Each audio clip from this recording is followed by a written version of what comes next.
Today we're going to talk about the American Revolution and the events that transpired during that, leading to American independence, and then also um, the Constitution, because you're going to see that the government created under the Articles of Confederation, as you probably know from government class, that the Articles of Confederation weren't working very well. It couldn't handle the problems of the nation, and so it's going to lead to the Constitution, and that will be Chapter 6. So chapters 4, 5, and 6 are all part of period or unit 3. So let's get to it. There are 86 slides. We're going to try to take care of this within an hour, so I'm going to go fast. Okay, so as we go into this, you have to think about what are the advantages and disadvantages that both sides had going into the American Revolution, because who would have thought that a ragtag group of rebels could defeat the most powerful nation in the world at the time? So this kind of outlines some of those advantages and disadvantages. As I said, England is the most powerful country in the world. During that time, we also call it Britain, even though Great Britain is the island. They had the most superior military and the largest navy in the world at the time. They also had a very rich treasury, right? But you're gonna see, and as you know, they were already in debt as a result of the French and Indian War and the series of 4 wars that they had been fighting with France and Spain and the Netherlands. So they do have some financial worries as well. Another thing that they had going for them is that they had the support of the Loyalists. About 1/3 of the population here in what was the American colonies supported Britain. 1/3 really didn't care. They were neutral, but the loudest and most aggressive were the Patriots, right? So they had those going against them. So anyway, the Americans, they did have really good military leadership, although they didn't have great organizational skills, or the military was poorly organized. People looked to them and they trusted them. People loved George Washington and other generals at the time. Also, they had the assistance of France, and then later Spain and Holland would come in, the Netherlands. They were self-sufficient, the Americans were. They knew the terrain, they were acclimated to the climate, and as I said, there was support for the cause, at least among the patriots, right? Some disadvantages. England was spread very thin, even though they had a very powerful military, especially once France got back involved in fighting England, their arch nemesis. Then England is forced to fight on other fronts. They're fighting in India, in the English Channel, and other locations, and including Ireland. So they couldn't put all their troops here to focus their attention on maintaining control of their colonies in North America, at least in what is now the United States.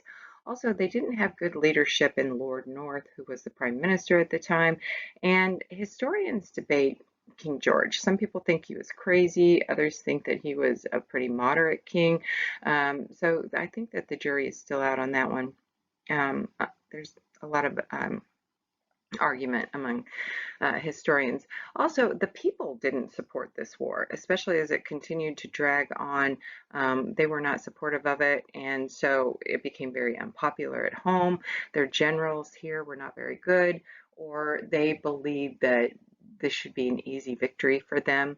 Another thing is that they're fighting this war that's 3,000 miles away. They're not acclimated to the climate. They don't know the terrain, and to be quite honest, they're fighting it in a really stupid way. The Americans fight in a manner similar to the Native Americans, where they would hide behind trees or rocks while the British soldiers lined up in a row and expelled all their shots, right?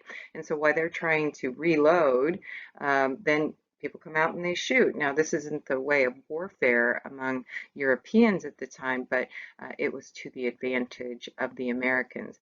As I said, the disadvantages of the Americans, though, they were poorly organized. There was a lack of unity among the various colonies, because all they had was the Articles of Confederation, which was just this loose association of independent states. And also the Congressional Congress was unable to tax. And so as a result, they didn't have money to pay for all the things that they needed. So there's all these economic difficulties which make it difficult to feed an army and supply an army. So morale is low, and you get desertions. People are leaving from the front and that sort of thing. They're also very poorly trained. That is until Baron von Steuben comes and trains them in military discipline, drill and ceremony, and that sort of thing. All right, so one last thing before we leave this slide is that sometimes we want to make comparisons to one event in history to something else, and that is something that can get you the deeper understanding when you're writing a DBQ or an LEQ. And if you look at this war, a lot of historians have drawn parallels to the Vietnam War, because turn the tables, it'd be America fighting a war thousands of miles away. American people did not support it. America was a superpower, the most powerful nation in the world, but we lost to an enemy that was committed to its cause. And also, they were fighting guerrilla warfare, and we were trying to fight as if we were on the battlefield of World War II. So you can kind of draw many similarities there. Also, we weren't acclimated to that climate. We didn't know the jungle terrain. Anyway, so let's move on. So there are a lot of events that led to the American Revolution. And it's important to know it's not just one thing, it's a series of things that occurred that changed the mindset and the beliefs of the American people. So after the French and Indian War, you're going to get the Stamp Act of 1765, the Quartering Act. There's going to be a lot more troops in there to try to maintain this new empire. And they also start, the British do, enforcing the Navigation Acts. They're using writs of assistance, and they're having these admiralty courts. So all of these things combined, having a standing military, housing soldiers within your homes or having to quarter them, all of these things are violation of rights of English citizens under the Bill of Rights of 1789, or 1689, excuse me. And so the Americans really do believe as if their rights were being violated. So over time, all these events, it just worsens, and the response that they get from England is not satisfactory. So with all these troops housed in Boston, tensions are high, as you know from reading the interpretive essay, The Shoemaker and the Revolution. And so this event occurs in 1770. This is just 3 years after they had imposed the Townshend Acts, right? And so people didn't like the Townshend Acts. So the Townshend Acts are eventually going to be repealed, and this is after a whole nother series of boycotts and everything else on the part of the Americans. And so the British merchants are like, we're losing money, and so they repealed the Stamp Act, the Townshend Acts, but they maintained this tax on tea. Right? There's also this incident, the Gaspee. Now, as I said, Americans are very upset by the fact that these navigation acts are being imposed on them, that the writs of assistance allow for their homes just to be searched on a whim. And so this tension, as it increases, leads to violence. So this is a ship, the Gaspee. It's a British ship used to catch smugglers. When it runs aground, Americans go and burn it, right? So England is upset about this. Americans are upset about all these taxes. Then we do get the Committee of Correspondence. This was formed way back in 1764, right? As things started to heat up. There had been the Proclamation of 1763. Americans were upset about that. You had the Stamp Act crisis. So this Committee of Correspondence started in its infancy, where there was communication among the colonies about the French and Indian War and then other events. And then now they're organizing boycotts and everything else. And this starts to bring the colonists together. So as I said, Parliament maintained, or England maintained, this tax on tea in 1773, but this really upset the colonists on principle. They didn't feel that they should be taxed without representation.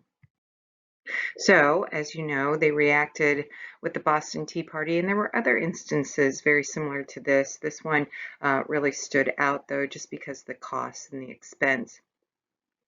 There's conflicting reports about this. Some people say there were about 4,000 people there. Other people say 8,000 people there. There were a lot of people there in Boston when they symbolically went up there and they dumped all this tea into the harbor. It was like $1 million worth or more of tea. It took them 3 hours to do this, right? So a long time to do this and really show their opposition to what England was doing to them in violating their rights of not having taxation with representation, with having soldiers quartered, with having martial law, all of these different things that they felt were a violation of their rights. So this is changing the whole thought process. Rather than addressing this, rather than having their grievances addressed, what Parliament did instead was pass a series of laws known as the Intolerable Acts. England called them the Coercive Acts. So what they did is they closed the Massachusetts legislature. This is probably the one thing that was most offensive to the colonists because then they didn't have self-government. But on top of that, there's a new quartering act. Also said that British officials would not be tried by Americans who maybe they offended. They would be sent back to England for trial. The port of Boston was closed until the tea was paid for, right? So that meant that the people of Boston couldn't trade. Right now, most of the problems that are taking place are happening in Massachusetts, in New England. That's important to note because when the Revolutionary War breaks out, that's where they want to go first. Aside from that, there's also the Quebec Act, which extended the Canadian border down to the Ohio River, which really upset a lot of Americans. It also allowed Catholicism and French laws, which basically the way that that occurred is it was more autocratic. Also, you were guilty until you proved yourself innocent. So the colonists were really upset, thinking, well, if you do this there, what are you going to do to us? So they come together in unity with the First Continental Congress to try to eliminate all of these offensive laws. They didn't go there to separate. Nobody was really thinking of independence at this time.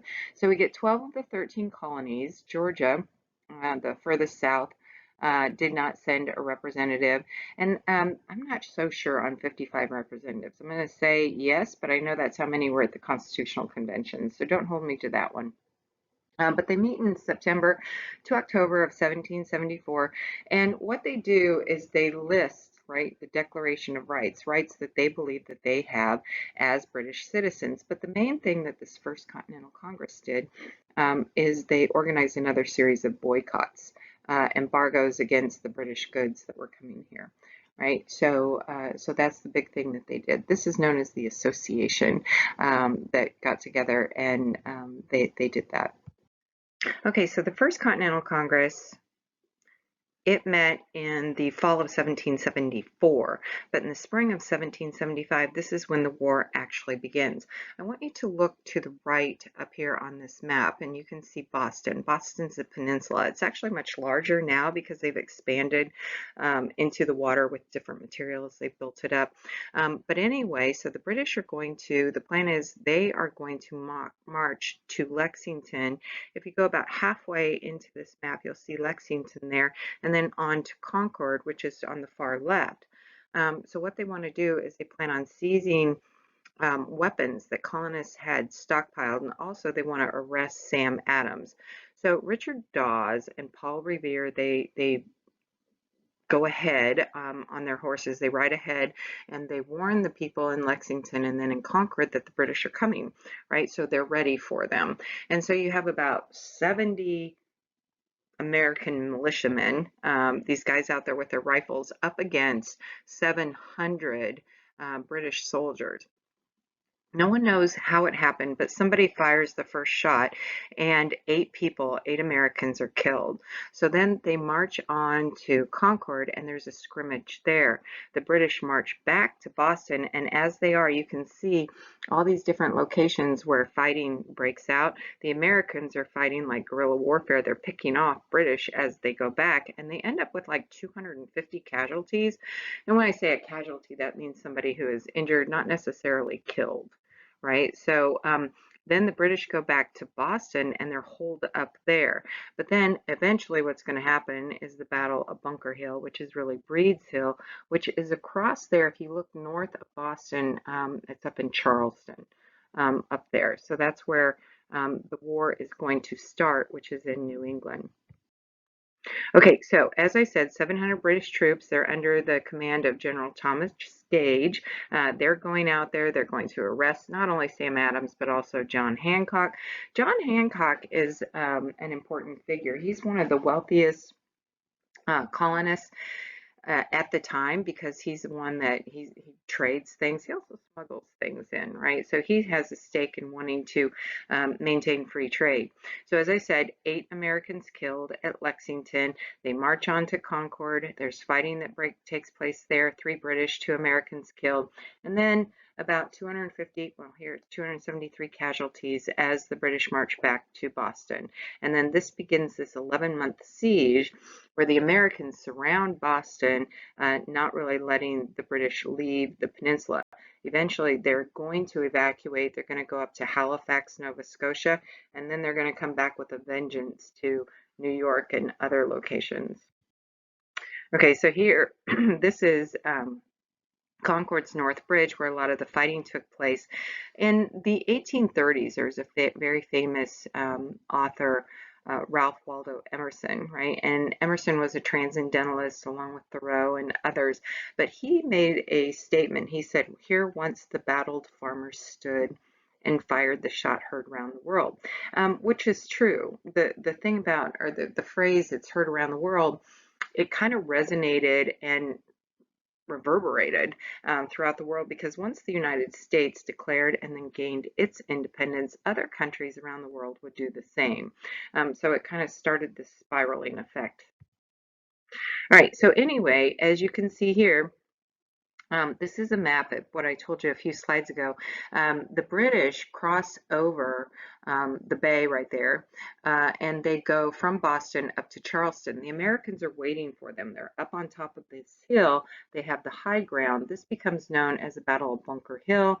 It's misnamed that because there's actually a different hill that the fighting took place on, which was Breed's Hill. So the fighting takes place there. And the thing about it is kind of seen as a draw, even though if you look here, the British suffer 40% casualties. The Americans had the high ground. They just didn't have enough ammo, right? So here's some more information. You have twice as many British soldiers up against these Americans, but they had the advantage because they have the high ground, and the British are advancing at them. The Americans are told the story goes, don't shoot until you see the whites of their eyes, because they were limited on their gunpowder. So as the British advance and they get close enough, the Americans start shooting, and this is where they have some problems. Because of the embarrassment, General Gage, the British general at the time, he was relieved of command, sent back to England, and he was replaced by General William Howe. Okay, so then the following month, the Second Continental Congress convenes, and this was the plan if there wasn't a resolution to their difficulties. Somehow the king or parliament didn't resolve the problems that they had against them. So they go there and they meet in Philadelphia. I believe they're meeting at it's the Pennsylvania State House. It's now known as Independence Hall, right? But anyway, they meet there. John Hancock, the very wealthy guy I was telling you about, is elected as the president of the conference. They put together an army and a navy, and they make George Washington commander-in-chief. The reason that they did this is because George Washington was a Southerner. Up to this point, all of the problems had been taking place in New England, specifically in Massachusetts. There had been some problems too in New York. Their legislature had been suspended when they didn't adhere to the Quartering Act. But anyway, what this does is it serves as just a loose association of all of these different colonies, and they function to agree to treaties, organize boycotts, those sorts of things. They weren't thinking at this time, because it's 1775, it's a year before independence, so it's going to take 1 year until the ideals and the beliefs of people within the colonies are going to move towards independence. All right. But then the war obviously is breaking out. So I want you to look at this map. The first place that fighting takes place is up in the north in New England, right? Because up in there, this is where, we had the Boston Tea Party. This is where Lexington and Concord takes place. So fighting first takes place around here. So the British, their plan is they're going to isolate New England from the rest of them, and they think that then the problems are going to be alleviated. But then the British evacuate Boston, and they come back to New York. And then the fighting takes place here. This is phase 2 of the war. An important part of that, though, is going to be the Battle of Saratoga. This is going to be the turning point of the war. Because at that time, France is going to come and get involved and aid the Americans in fighting the war. Well, then the British go to phase 3. They come here and in at Charleston, right? And they believe that they're going to rally their loyalists. And they have a couple of good British battles, but notice up here, these are American victories. I meant to say victories, British victories. From that point, Cornwallis, who's the general down here, he kind of zigs and zags this way. Here's another British battle, but then they end up here at Yorktown. So Cornwallis brings his troops here because he thinks that he can get supplies from the ocean that way and from land. The only thing is, George Washington, he secretly moves his army down from New York, coming this way and by sea. And then you've got some American forces and French forces. Rochambeau is coming in from this direction. And then Lafayette, well, the French fleet is coming in from here. Lafayette is coming down with Washington. And so Cornwallis is going to be surrounded, and that's where the British are going to surrender there at Yorktown, which is on the Chesapeake. All right, so prior to all of this fighting taking place, that was just an overview of it. Prior to that, what they still continued to try to do, the colonists did, was to get some reconciliation. They just wanted to make peace, right? There were some very moderate people who were in the Second Continental Congress, and they wanted to just get a resolution to all these problems. So they send out this olive branch petition, and olive branch is a symbol of peace, right? So they send this to the king. Believing, this is their last hope of reconciliation. They pledge their loyalty. They ask for a redress of their grievances, so a resolution to this, right? But in response, the king comes back saying that you are rebels, this is treasonous, and you will hang. Right? And so this doesn't sit right. Now, the video quiz, it has a segment from the miniseries John Adams, and you'll see what the king's response was and then how they reacted to this. The fact that the king was going to say that you are all treasonous and he wouldn't redress their grievances kind of helps to solidify their opposition to England. There's kind of no turning back now.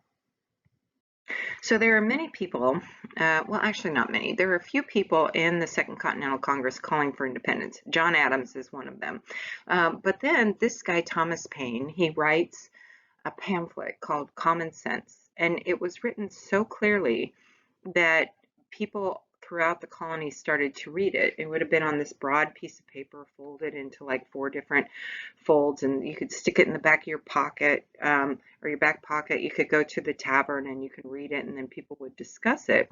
And he's making this argument that the Americans should just claim their independence.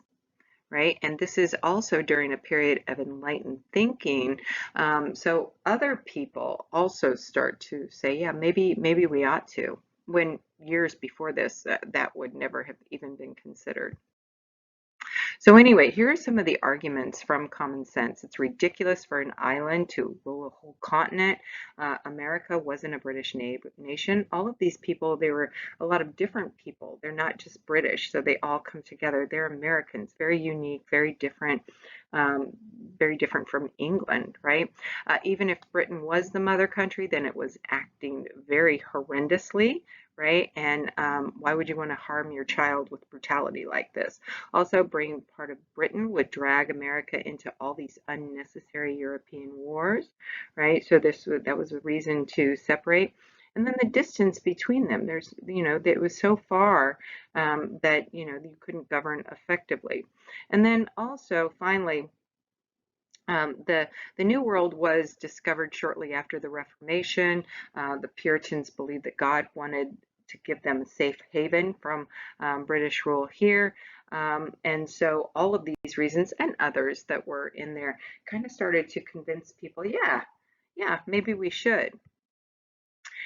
There's another thing too. This is this guy right here. This was in 1775 in Virginia. Now remember, most of the problem had been in Massachusetts. Down in Virginia, this guy, Lord Dunmore, he issues this proclamation. While all these people are in rebellion against the British Crown, and we have to fight against them, any slaves who wish to fight on behalf of the British government would get their freedom granted to them. So this really upset a lot of people in the South, white people, because they're like, you can't take away our property, or because they considered their slaves their property. So this is kind of turning the beliefs in the South more towards independence as well and uniting them against that. Eventually, Lord Dunmore is forced to evacuate Norfolk, and in doing so, they burn the city as they flee. All right, so between Thomas Paine's common sense, right, which influenced a lot of people, um, and Adams and John Adams and others arguing for independence, they get a Southerner, and this was important too. You can't have John Adams proposing it or a New Englander. They wanted to unite everybody together. So Richard Henry Lee, who was a representative from Virginia and a very important Virginian because he's a member of the Lee family, which was one of the first families of Virginia, the FFVs, so a prominent family there. He goes and asks the Virginia legislature to introduce this resolution for independence, and they agreed, and so this was introduced into the Second Continental Congress to be voted on. So what they decide to do is appoint a committee to draft a declaration, and they get these 5 people together: John Adams, Benjamin Franklin, Thomas Jefferson, Robert Livingston, and Roger Sherman. The thing is, though, the one person who did the draft was Thomas Jefferson, right? He was selected to do that. He was known for being an articulate writer. The thing is that much of what he wrote in there is a reflection of John Locke and the notion of a social contract, right? And that if your government violates your rights of the social contract, which they felt that England had violated the Bill of Rights of England and their rights, that it's okay for you to throw off that government. So he submits this. They sign off. Well, John Hancock signs off on the original on July 2nd, 1776. It goes to the printer. It gets engraved. It comes back, and on July 4th, they sign the Declaration of Independence. Right? So there are 3 main parts to the Declaration of Independence. The first being just a reason why they want independence. And then the basic principles of human rights are also in there. We hold these truths to be self-evident, that all men are created equal and they're endowed by their creator with certain unalienable rights, including life, liberty, and the pursuit of happiness. And that's almost plagiarizing Locke. Locke, though, said life, liberty, and property. So anyway, another part of it is they lift all of these grievances against the king, and it really wasn't the king. The king hadn't done a lot of that. It really was Parliament, right? But they didn't want to alienate the British people, so they went against the king, right? It also called for independence, which in a sense was an act of war. All right, so if you look at it, the delegates here, Virginia, Pennsylvania, 2 of the largest colonies at the time, they had more people signing off on it than some of the others. Rhode Island, small state, obviously. but those are the signers there, or the numbers anyway. This painting by John Trumbull, this was actually done in 1817, and it would have been um, more apt for maybe July 2nd, but not the 4th of July. It was very rare that all of the delegates would have been there at one time anyway. So as the war continues and declaration has been declared, we get opposition within the American colonies themselves. In a sense, this was kind of a civil war because you had um, the people were split between loyalists, patriots, and then really people who were just neutral. They were just going about their daily lives, living on the farms. So about 16% of the population were loyalists. They were also called Tories because this was the dominant party that was in Parliament at the time. And these people were most numerous where you would get the Anglican Church, which makes sense because they followed the Church of England, so they followed the king.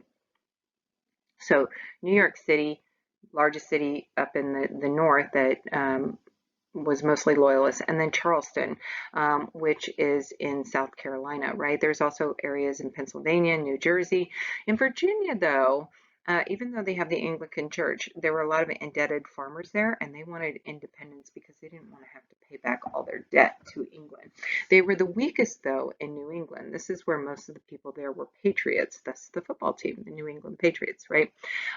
Following the war, because these people faced so much opposition at home and they were discriminated against, a lot of them left. Probably about 80,000 loyalists left the United States, and they went to Canada or England, right? Because they were subject to a lot of violence as a result or after the Declaration of Independence. The Patriots were also called the Whigs because that was an opposition faction in Parliament at the time, and they were opposed to the king as well.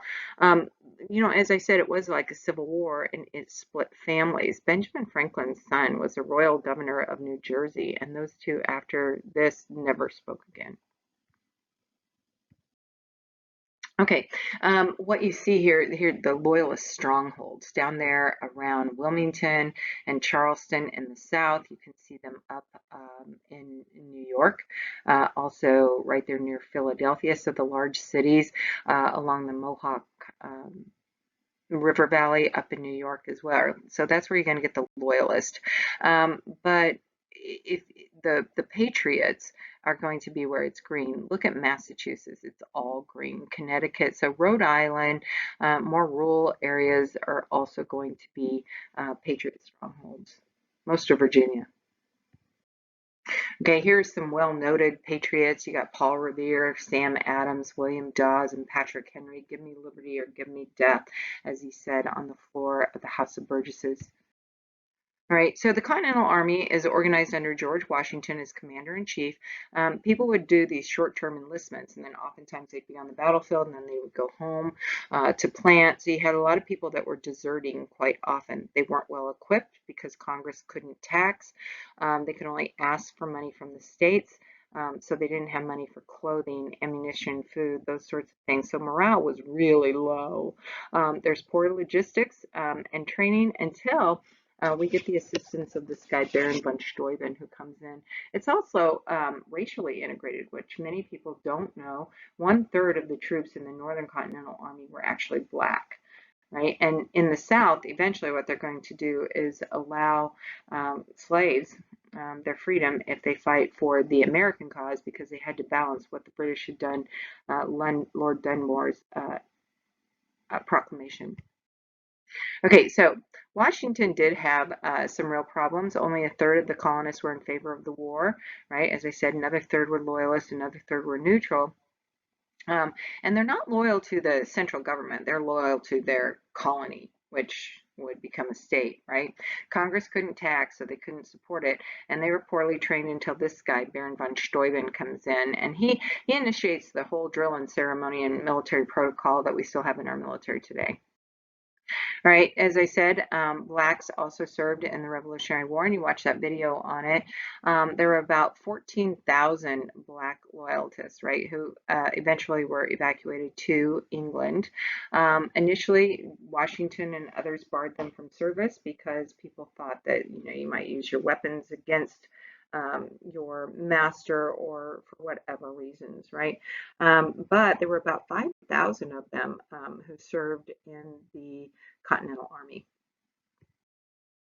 All right, there's some economic difficulties at this time too. If you look at the amount of imports coming in and exports, so this is a problem. They can't get goods coming into the country, and then they can't ship anything out. The British had blockaded the ports, so this is going to be devastating to the economy during the Revolutionary War. So here's some strategies in fighting the war. Americans are going to fight a war of attrition. The British had a long supply line. They were far from home, so cut off their ability to feed their army and supply their army, cut off their food supply and everything else. And also fight like Native Americans. Don't line up and fight them in rows the way that they do in Europe. And then try to make an alliance with one of England's enemies, specifically France, right?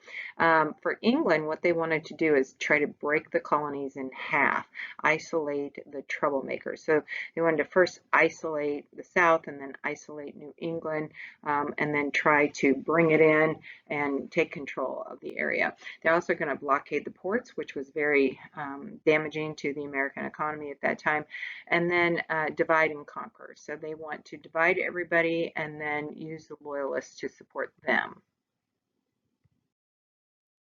All right, here are some of the generals. I'm not going to go into it too much. Usually historians like to look at the cause of the war and the effect. Some of this here, it's going to have some ramifications. George Washington, he's going to be this great military leader who everybody's going to adore, and therefore he's going to become our first president. If you look, Benedict Arnold down here, this guy was known as a traitor because he had offered to surrender or get West Point, which is a very important strategic location on the Hudson River, for the British. West Point wouldn't become a military academy until the Jefferson administration. He talked about that at that location where they halted British advances down the Hudson River. But the French, too, they're going to come in with Lafayette. Just about every town in the United States has a street named after Lafayette. There's also Rochambeau and Grasset, these French commanders. Now, they came in and they paid a pretty high cost. Both in lives and financially to assist in our gaining our independence. But they're going to turn around and they're going to have a revolution after ours. If you look, these are the British generals who served over here at the time. Remember, Gage was relieved of command, and then we're going to get Howe, we're going to get others as well. Cornwallis is the one who surrenders at Yorktown. Burgoyne is the one who surrenders at Saratoga. Okay, so here's phase one. This is the Northern Campaign. If you look up in here, you can see Benedict Arnold moving up. They thought that they could go and halt the British advances if they halted them up in Canada. So they're going up there to do that, both Montgomery and Benedict Arnold trying to halt British advances. All right, and then phase two, these are the middle colonies, and that includes Saratoga. So the British come in after they evacuate Boston. They come into New York, where Washington's troops are. Washington reads the Declaration of Independence to his troops to inspire them. The British go and they take Philadelphia.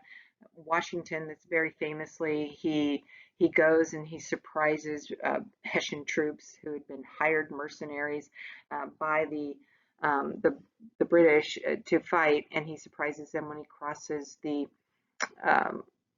Delaware River, and I think it's like the morning after the Christmas morning, right? He goes there, and they're in no shape to fight back. So here, when the British go in there and the fighting ensues, New York burns.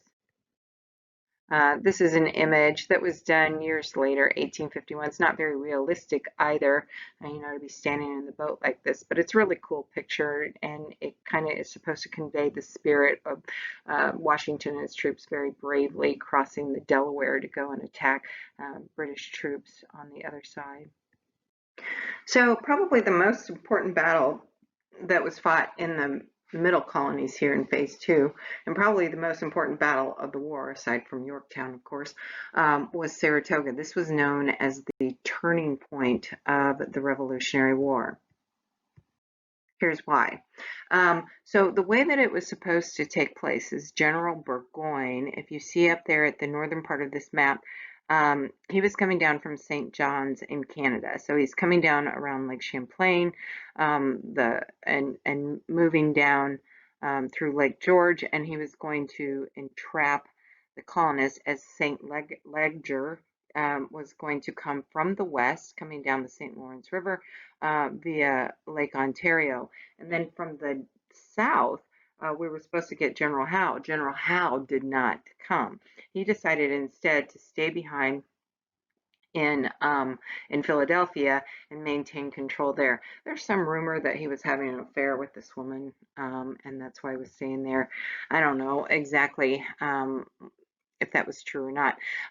But Benedict Arnold's troops go and they attack St. Leger's, and then that left Burgoyne's forces, who were weakened, to be attacked. You can see here by Horatio Gates, right? And eventually they're surrounded and they are forced to surrender. This was all part of the plan where they were going to isolate New England, and then they would force the colonists into submission. So this victory, as you can see down here, about halfway down on the bullets, American victory persuaded France to get involved, right? This way, they were going to go against their historical foe, England. They could offer direct military assistance. They had been giving aid up until this part. And as a result of this, it was very significant because then England had to divert their forces elsewhere. Spain and Holland would come in, and they would assist also later in the war. All right, so French involvement, part of this had to do with Benjamin Franklin, who was in France. He was quite popular while he was over there, and he helped to convince them to participate on behalf of the Americans. So he negotiates this Franco-American alliance in 1778. Remember this because later they're going to try to hold us to this. Americans don't want to abide by it after the revolution takes place. All right, so he is our minister to France there. Okay, fighting also took place in the West, and this had to do with Native Americans who had allied mostly with the English. Joseph Brant, Mohawk chief, allied with the British because the British were halting the advance of the Americans, or they thought that that would be the best hope if they did that. There was a treaty following the war, 1784. This marked the first treaties with the American government and the Native Americans in which they start to give up their land.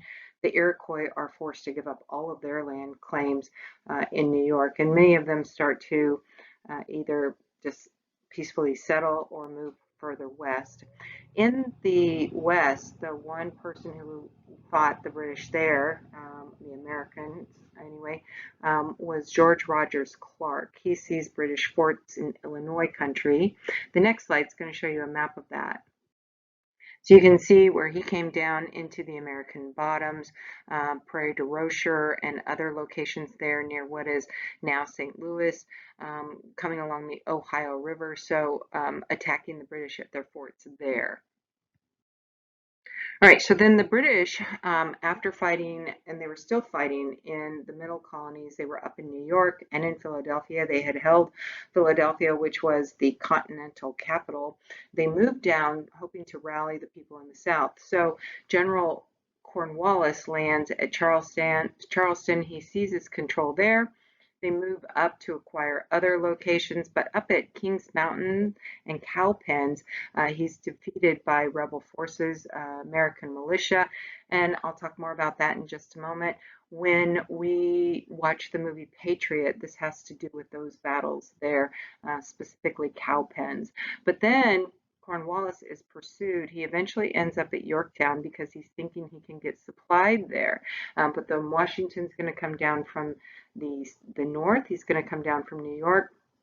And then we're going to get the aid of the French, who bring their French fleet in. Cornwallis is surrounded, and he's forced to surrender. Okay, so as I said, the British are thinking they're going to go down to the south and rally the Southerners there. They had valuable resources. They wanted to preserve that in the south. The British, they have some great victories. They take and hold Charleston, but then they cannot pacify the countryside out there at Kings Mountain and Cowpens, as I said. Um, the person that we had in charge was this man here, this image. It's General Nathaniel Greene. He's known as the Fighting Quaker. He was a Quaker, but they're pacifists, but he was a brilliant general and military strategist. And so that was very beneficial in defeating them in the South. There is also, Americans were turned against this guy, Tarleton, Sir Benestray Tarleton, right? He was nicknamed the Butcher because when Americans were said to have been surrendering to him, he had them killed anyway, slaughtering all these surrendering ones. So, because of his treatment, it kind of rallied many people in the South against him, and they would try to take out their vengeance at Cowpens. Now, when we watch the movie Patriot, you're going to see that this character is portrayed much worse. What he does is he puts in the movie anyway, puts all these people into a church and then burns it. That never happened. This made the British pretty unhappy about that movie. Okay, another person in that movie that is depicted is this guy, Francis Marion. They called him the Swamp Fox. It's based on Francis Marion and a few other characters or a few other people during the Revolutionary time period. But anyway, what they did is they fought a guerrilla warfare against Tarleton and other forces there. And Mel Gibson plays this guy in the movie Patriot. All right, so finally, Cornwallis is surrounded at Yorktown. You can see right there, you go up the Chesapeake Bay. British forces are split onto two fronts, right? They were up in Philadelphia area and then down in the south. So they're poised to attack George Washington's forces up in New York. Washington tricks them into believing that he is going to stay there for a long time. They build these big brick ovens and that sort of thing to make them think that they're put for a long time. But then they kind of sneak out and they move to the south. Now, as I said, Cornwallis had achieved some victories, but he maneuvers himself there to Yorktown, believing that he can get all these supplies coming in. At night, Washington's men attack, right? And specifically under Alexander Hamilton. They come in and they secretly attack at night. This was very instrumental. American and French troops come in. Lafayette is coming in from the west. You have de Grassy's fleet, French fleet, coming in from the ocean. The British fleet was supposed to have arrived, but they arrived like a week later, too late to assist Cornwallis, right? So this ends up, they surround Cornwallis and he is forced to surrender. And this essentially ends the Revolutionary War, even though fighting is going to continue for quite some time. Right, and here is a painting that was done years later, but this is Cornwallis's surrender. Initially, he only wanted to surrender to the French. He didn't think that the Americans were worthy of that. So anyway, why did the British lose the war? A lot of people can debate that. Probably because they didn't have the support of the British people. They didn't understand the terrain. They didn't understand the way to fight the war, that sort of thing. But let's move on from that. All right, so anyway, they go to negotiate peace, and we've got John Jay, John Adams, and Benjamin Franklin negotiating on behalf of the Americans. In England, the war was extremely unpopular. Lord North and the Tories were forced to resign. And then England is very anxious to settle because they don't want to have further problems with France. France wants certain claims as well. Here are the conditions to the Treaty of Paris, which was 1783, which officially ended the Revolutionary War. Britain would recognize the United States as an independent country, and we would get territory all the way from the Great Lakes down to the northern border of Florida, which would go back to Spain. The Mississippi River would be our western boundary, and we would get fishing rights. We would share that with the Grand Banks with Canada and England. America would also, they agreed to pay any debt that they owed to the British and honor the Loyalist claims for any property that they lost or was confiscated here. So if you can recall previously, I think it was in the last chapter, there was a political cartoon where the British character, the woman on the right, is depicted as calling the American character, dressed as the Native American woman, a rebellious slut. Now they have come back together. I'm not going to spend time reading this. You can if you want to. Okay, so there were other parties to the treaty as well. Britain signed separate treaties with France, Spain, and the Netherlands. They relinquished restrictions on France at the port of Dunkirk, which is in the northern part of France that England had control. France also acquired islands in Africa and in the West Indies. Florida went back to Spain, and the poor Indians, Native Americans, they lose influence and territory in the West. So here are the boundaries of the United States. Everything that you can see there in that pinkish color now becomes the United States. But notice that England lost, I was going to say some other territory, but they did not. So that's it. Okay, one thing that we look at as historians is the causes and effects of the war. How did the war impact certain groups within the United States? Native Americans, we talked about, they lost their land and bargaining and trading partners. What does this mean for women? What does it mean for African Americans? All right, so one thing that it did do is it did stimulate the idea of liberty, right? Not just for white people, but for African Americans as well. In terms of white people, what they did is that everybody was a little bit more equal. We get rid of calling people master. Instead, we're calling them Mr. and Mrs. Everybody. That used to be a term that was reserved only for the elite in society. Indentured servitude was over by 1800, and these elite societies, like the Society of Cincinnati, were also eliminated. There's also a reduction of primogeniture. So a lot of the ideas and notions that they had in Europe were gotten rid of here. All right, there's also a separation between church and state. We start to see this as all the states create their own constitutions. The Anglican Church probably suffered the most. This was the Church of England. So they change over, they become the Protestant Episcopal Church in many of those areas too. And then Thomas Jefferson writes the Virginia Statute of Religious Freedom, one thing that he's very proud of and is on his gravestone. What that did is it established the principle of religious freedom and separation of church and state in Virginia.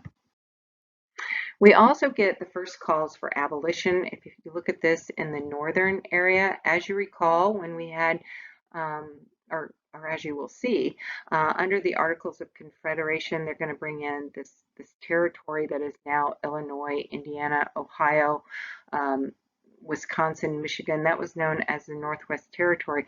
Slavery was banned as a result of that, and it's going to be banned in other locations as well. As you can see, they kind of make it illegal in many of these northern states.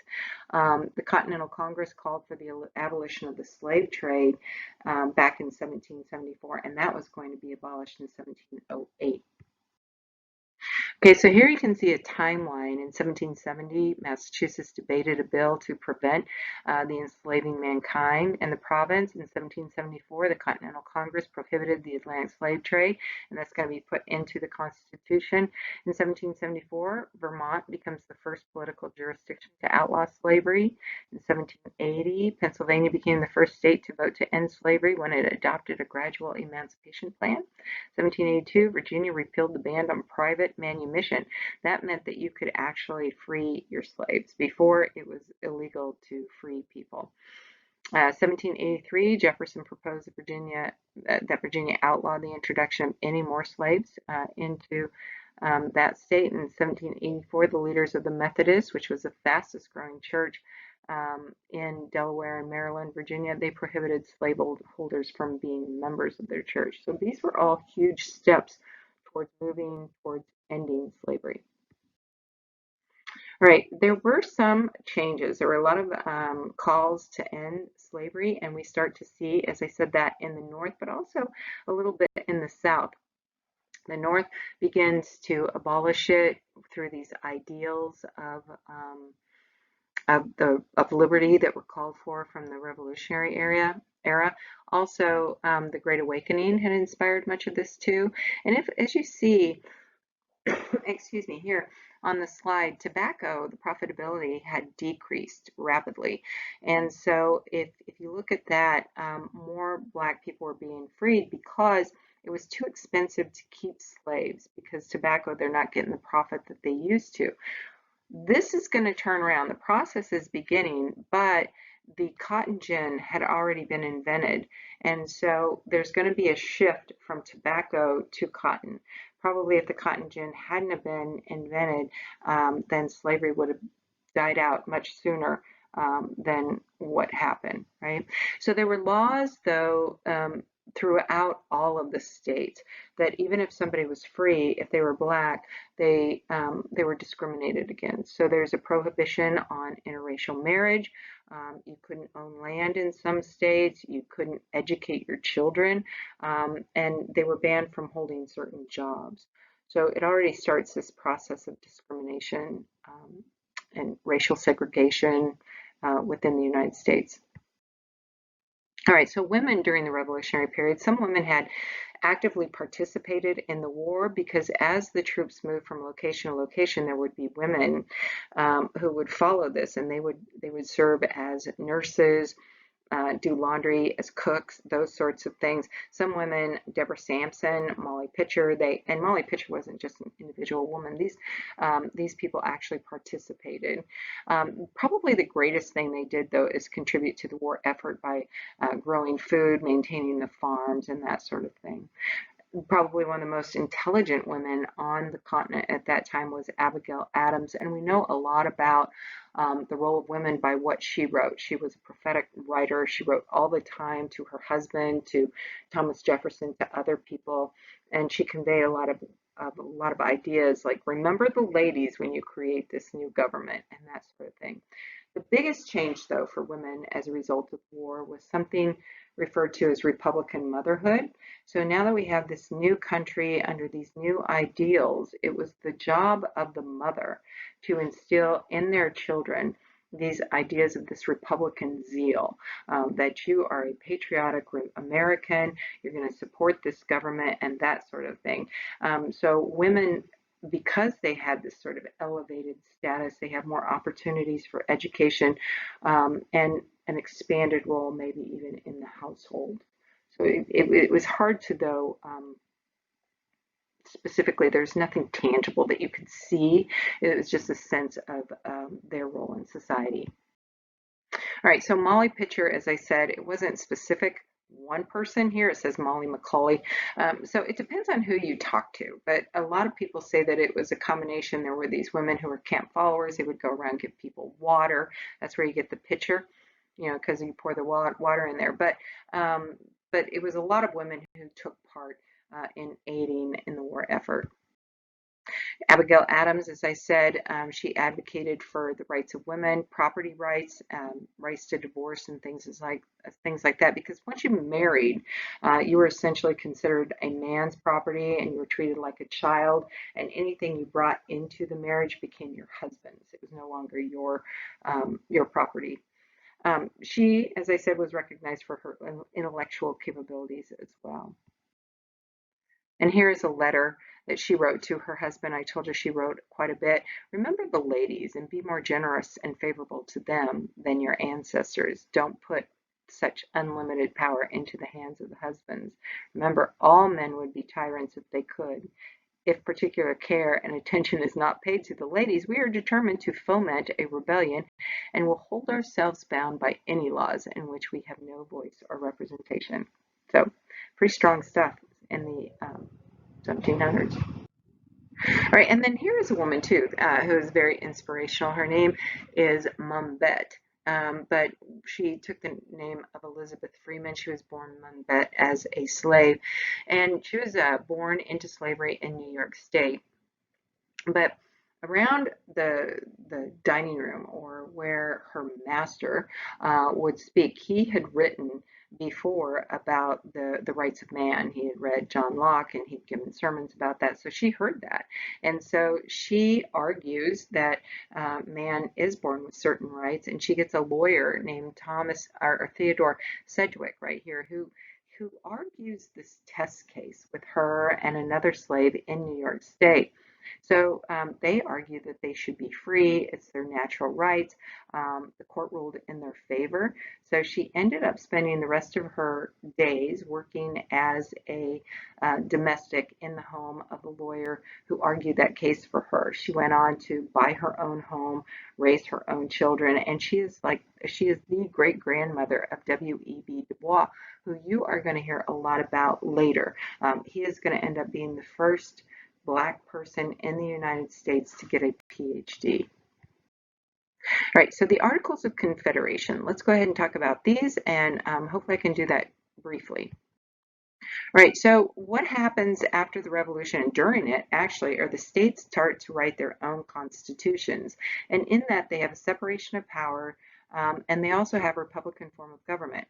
In their separation of powers, they have a legislative branch that is bicameral. They also move many of their capitals from the coast to inland to where it's more centrally located within their states.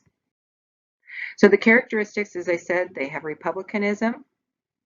They have strong governors with veto power, bicameral legislatures. The House was usually the common people. It was voted by the people. And then there was a Senate that was usually chosen by the House, and these were the elite within society, those who had more education. Most, as I said, had separation of powers, and in these states, people could vote, but usually voting was based on property qualification. You had to be a white man, and you had to own property. Another thing that they had in common is that they had bills of rights, so a list of different rights that you as a citizen would have. They also have some continue state established religions, but for the most part, you have separation of church and state. All right, so here are some occupations, and you can see the different places, how this varies from place to place. You can see in the South, the majority of people, the largest group anyway, are planters. But in the North, you have people who are, small farmers. You have artisans more in the middle colonies and that sort of thing. So these are the state legislatures, and it shows how this is important because it shows how there's different sort of people in different regions. Okay, so the articles, these were proposed and agreed, well, they were proposed and implemented. They weren't ratified almost as soon as they declared independence. Richard Henry Lee proposed these as well. He was from the South, so that was important. He proposed this and the Declaration of Independence, or a resolution on independence. It was presented to the Congressional Committee in 1777. They implemented them. Under these, though, it was very loose association of these independent states, and it was supposed to be a league of friendship. So they wanted to make sure that it didn't have much power. They didn't want it like the tyrant King George, right? So it was very weak, ineffectual. It didn't have an executive branch, and it didn't have a judicial branch. So it could make war and peace, pretty much. It could send and receive ambassadors, raise and equip the Navy, maintain an army. It could do all of these things, but it couldn't tax. It couldn't settle disputes. It couldn't enforce its laws. Some other things, it was unicameral, one vote per state. You needed 9 of the 13 states to pass a law, all 13 to amend the articles. That's going to be important, right? Because they're going to come and they're going to scrap it completely and create the Constitution. No executive, no judicial. All right. One of the things that they had to overcome was before they could ratify it was the fact that a lot of these states on the East Coast claim land all the way to the Mississippi River. before they could ratify this, smaller states such as Rhode Island's like, well, these bigger states need to give up these claims here. They're just going to keep getting bigger. We're just going to keep getting smaller. And so these states had to cede that territory. So once they did that, then they went ahead and ratified the articles. And then they had to decide what to do with that. So this is what this talks about here. There were 6 land-hungry states that were arguing for these holdings there. There was advantage in paying off or to selling off this land to pay off war debt and that sort of thing. So they wanted to keep it. But they turn over the land and then they ratify the articles. But then they come up with a policy to sell this land. So you got all of this land out west. Here's an image of how they divided it up. I've talked about this in government, so I don't want to spend too much time, but we get the land ordinance of 1785, and what this did is it sectioned off. They went out and surveyed this land, and it sectioned it off into 1 by 1 mile squares, right, that were out there. Actually, in this case, they would have 6 miles this way, 6 miles this way, so it's 6 by 6, but you could buy a mile, or a half a section, or a quarter of a section, or half of a quarter, or that sort of thing. One thing that it did, though, is that it reserved a location for a school, and we've talked about this before. So here, if Monticello was 16, that would be reserved for the school, and then there'd be another one 6 miles this way and 6 miles to the south. So it'd be something like you would get another school down in Bement. So this was to sell the land, and this was the main source of revenue to the Congress at this time. It wasn't taxes, it wasn't import duties, it was the sale of land. And then the Northwest Ordinance of 1787 talked about how this land could become states. So they said, this is the territory right here north of the Ohio Valley. Congress would appoint judges and a governor to govern over the territories. But then if you have a population of about 5,000 males in there, then you can elect a territorial legislature. Then when you get 60,000 people, then you could write a constitution, you could get that approved, and you could become a state. So you had to have a certain number of people there before you could get statehood. Okay, but there are a lot of problems under the articles, as you've read in the chapter and as you're going to read in the next chapter. One of the things, financial problems, right? We get high inflation, plus England had cut off trade with the United States, so it was very difficult to get things, and it was very expensive. Plus, the Continental Congress and all the states were just issuing paper money, and it was virtually worthless, right?